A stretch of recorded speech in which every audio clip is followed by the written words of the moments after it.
Hi guys, in this video I'll show you how to make invisible folder in PC. If this video helps you, please consider subscribing my YouTube channel and liking the video. So first of all, obviously we need to create a folder here. So let me create a folder. Once you create it, we need to rename this folder in a such way that it should not be seen by your eyes.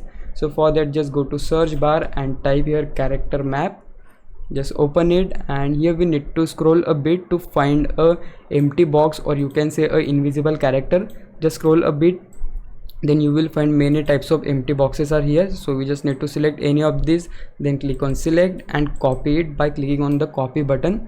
Now close the character map and hit right click on the folder, then you will see the icon for rename. We need to press on this icon, or you can use the F2 key to rename it as well. Now hit Ctrl+V to paste the invisible character which we have copied before, and once you've done that, just hit right click on the folder, then you will see the option for properties, and in the properties click on customize. Now click on change icon, and here we need to find the empty box again. So as you can see, this is the empty icon, so we just need to select it, then click on OK.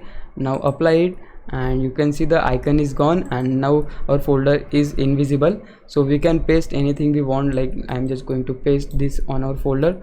So you can see the folder is now invisible and we can paste anything we want. So this is basically a secret folder now. So yeah guys, that's it. Now it's your time to repay me. For that, you can just subscribe my YouTube channel. I would really appreciate it. For now, thanks for watching. Bye bye.